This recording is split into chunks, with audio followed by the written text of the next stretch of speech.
sama siapa Kak? Sendiri tadi. Oh sendiri. Gimana perjalanan Kak? Aman, nyaman?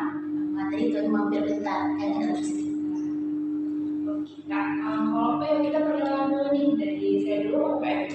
Dari kita. Oke, kenalkan nama saya Zahra Nurul Aini, atau nama saya Zahra. Bagaimana nih Kak? Ini perkenalkan nama saya Diana Sofra Segar. Biasanya dipanggilnya Nela. Baik, baik. Terus saya panggilan Nela. Oke, saya panggilnya Nela ya. Sebelumnya nih dari kamu tanya, sebelumnya udah pernah ikut sesi konseling atau belum? Udah.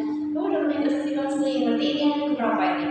Ini, tapi baru kedua sih. Ini baru kedua. Kalau misalnya konseling itu Nela tahu nggak apa itu konseling? Dari pengalaman saya kan waktu kayak sesi kita tuh menyampaikan pesan itu didengar. Oh, baik. Jadi mungkin saya kasih sedikit ya Nela ya.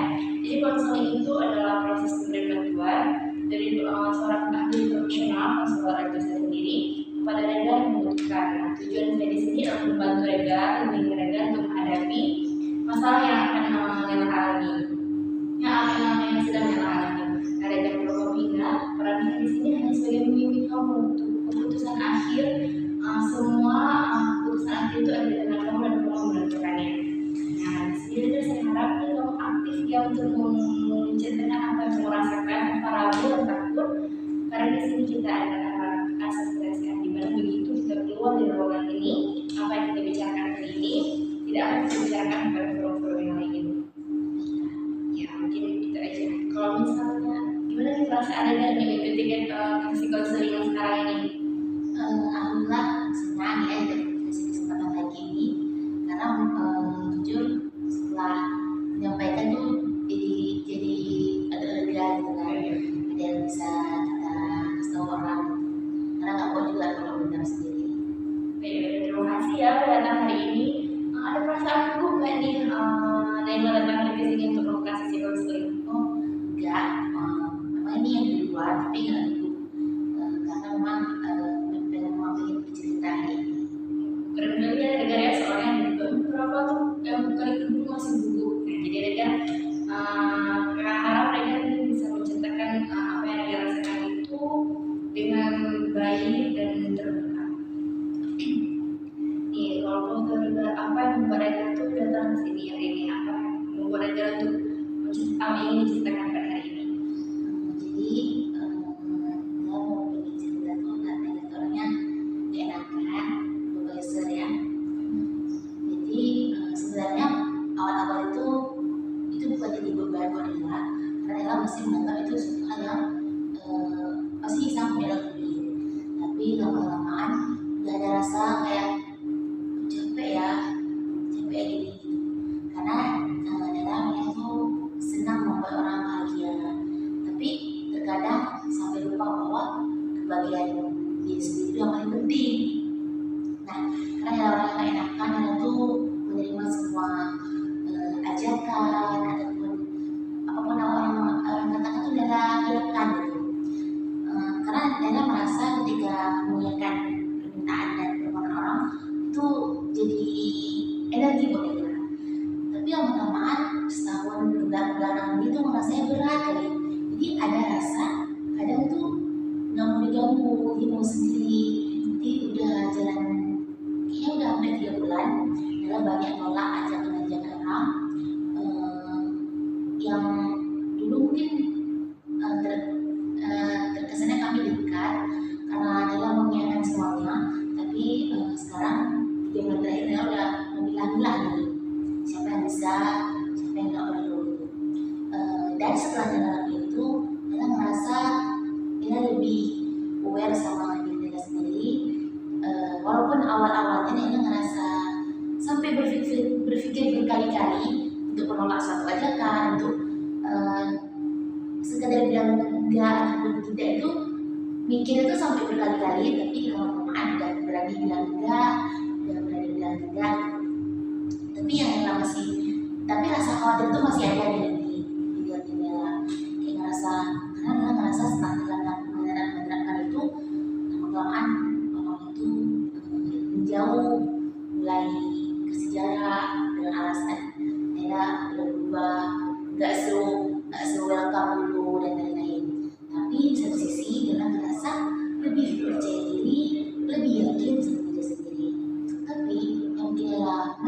merasa ada yang janggal di adalah apakah yang Nela bangun itu dan yang Nela buat ini untuk Nela sendiri, apa ada titik egois di sini gitu. Itu yang bikin Nela masih berpikiran. Juga saya paham dengan apa yang mau rasakan, pasti nggak enak ya posisinya. Jadi satu sisi ingin menolong, satu sisi juga kesusahan dengan diri kamu sendiri. Oh ya baiklah, oh ya kalau boleh tahu nih sekarang kegiatannya apa ya?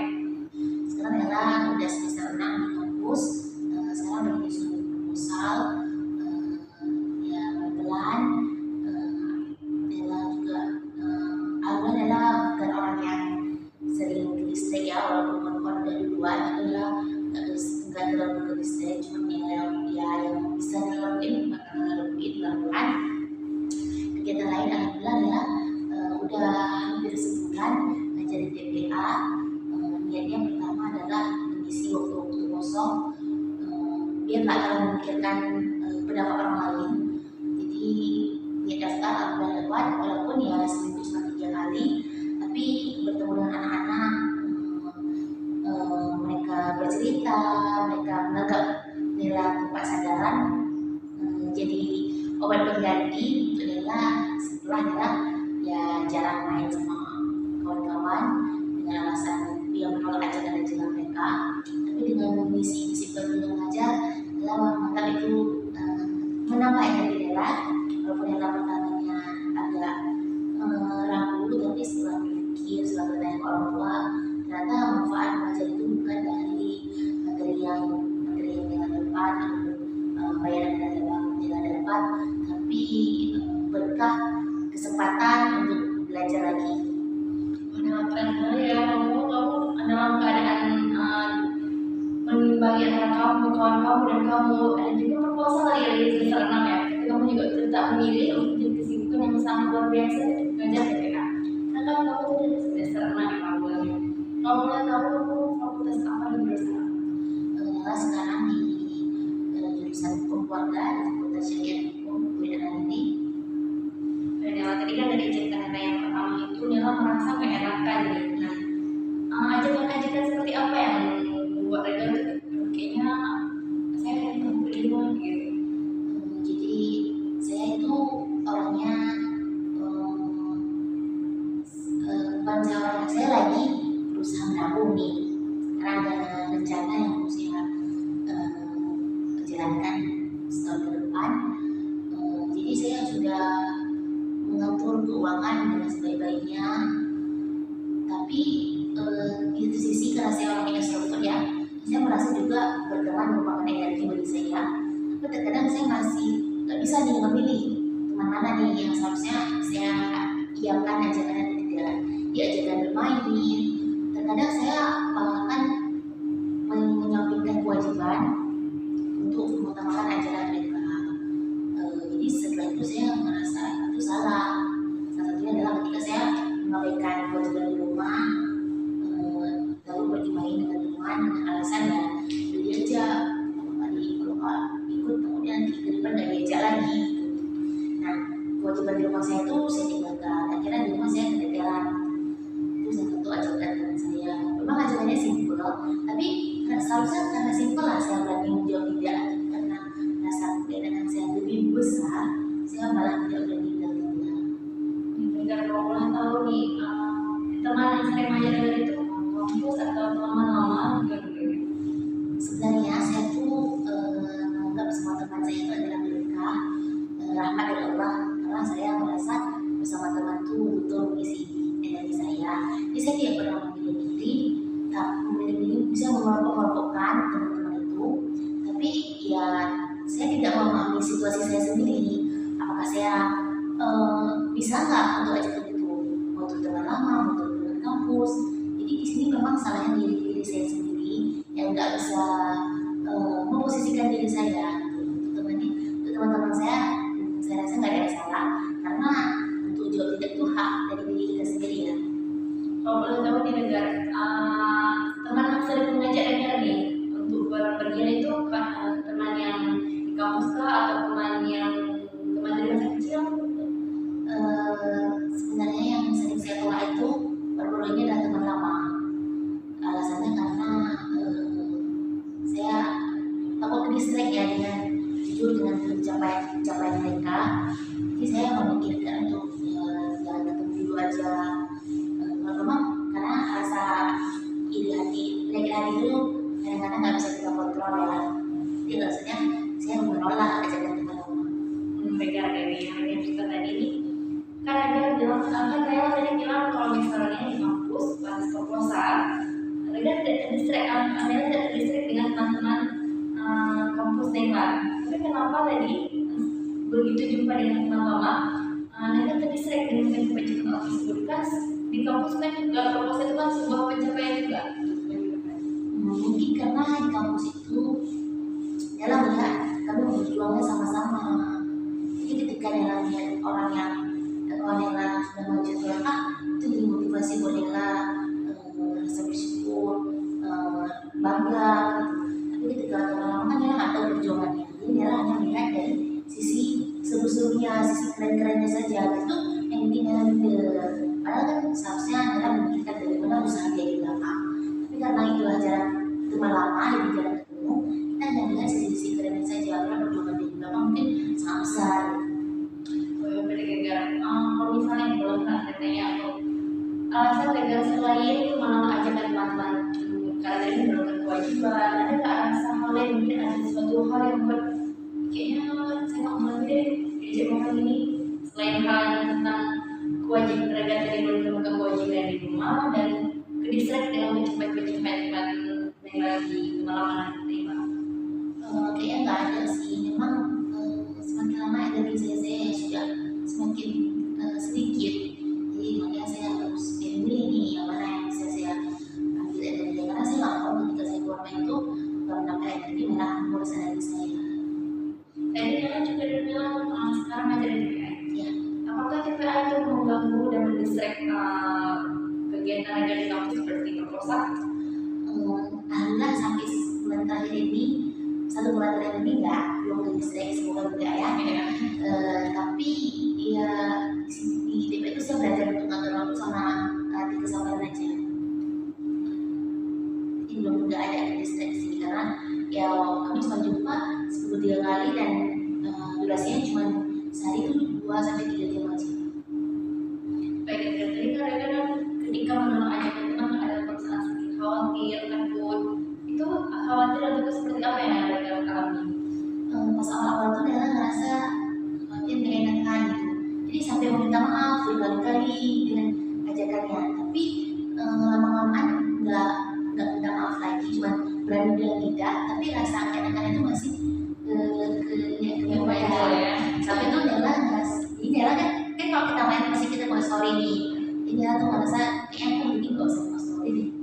Nela ngerasa kayak daripada ada kepikiran ya. Jadi sosial media itu kalau kita nggak menggunakan dengan baik ya negatifnya kembali ke kita lagi. Jadi Nela ngerasa ya nggak enakan itu kayak ngerasa enakan itu apakah Nela bakal dijauhi atau ke depan nggak diajak lagi.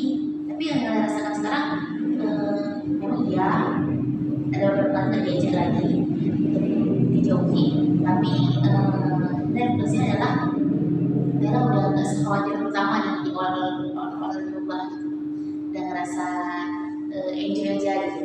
Tapi rasanya pikiran masih cuma bukan lagi nggak enakan sampai harus meminta maaf juga lagi. Gini gara-gara ketika dan menolak ajakan teman negara itu kan mereka ada historinya orang membuat gitu. Ada perasaan sedih atau kayak maunya tadi kan saya ikut aja deh bisa merasakan kesalahan kita nggak ada perasaan seperti itu.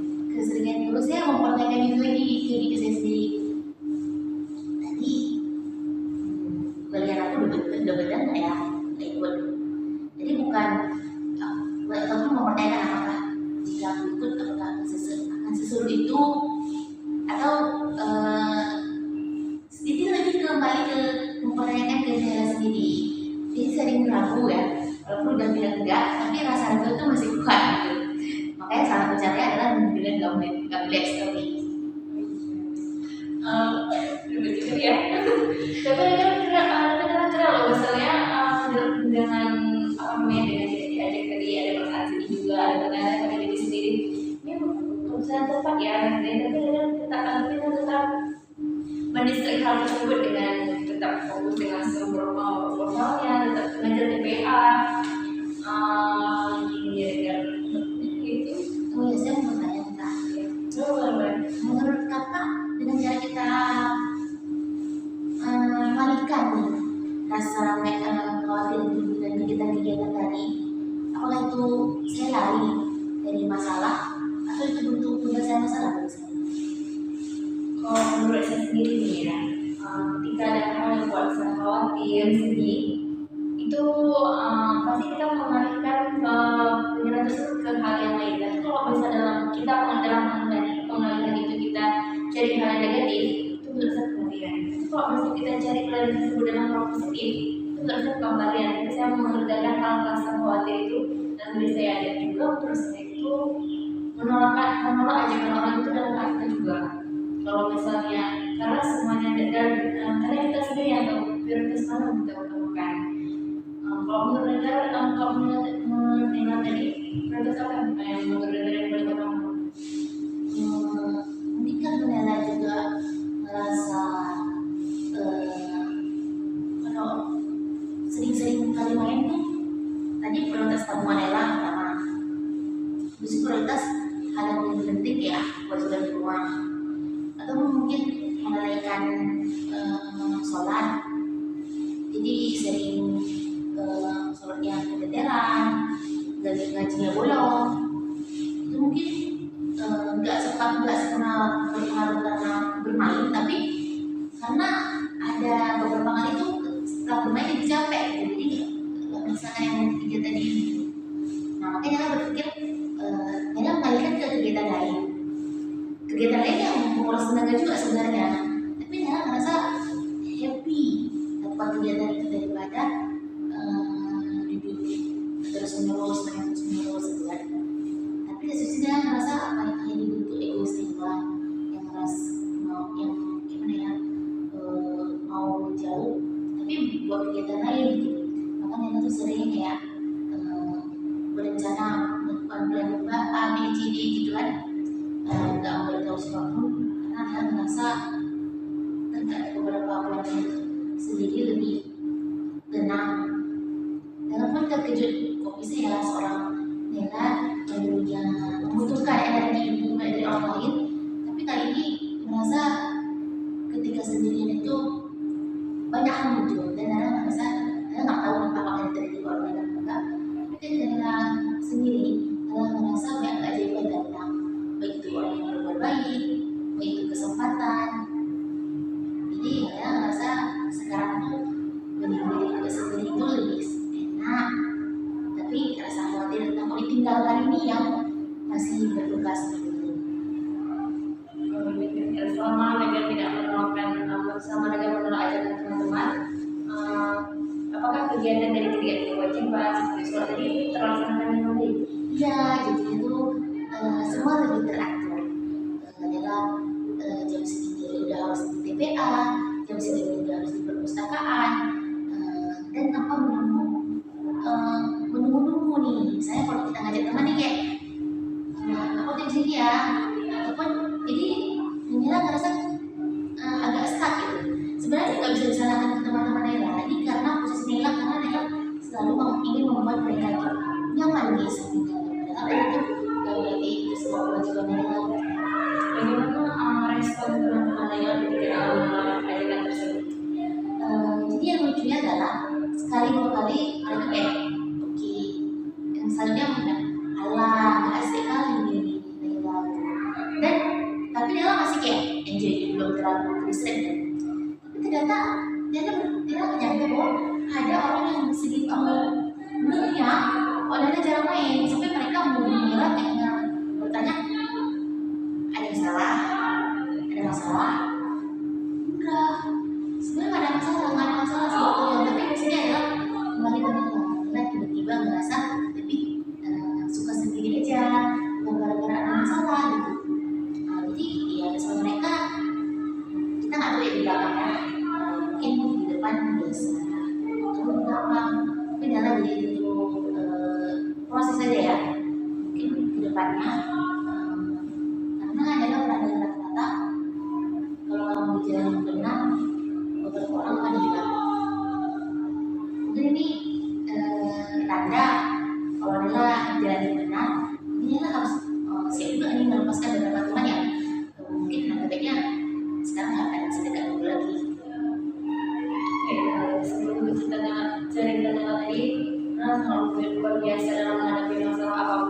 Kita juga Nela langsung memikirkan jalan keluarnya, cara mengalihkannya. Mungkin Nela sampai di sini aja untuk sesi kelas selanjutnya pada hari ini. Terima kasih Nela telah membagikan cerita yang sangat luar biasa, cara menggunakan emosi kamu juga sangat luar biasa, cara mematikan rasa khawatir dan rasa sedih tadi dengan hal-hal baik. Mungkin sekian pada sesi kelas kita.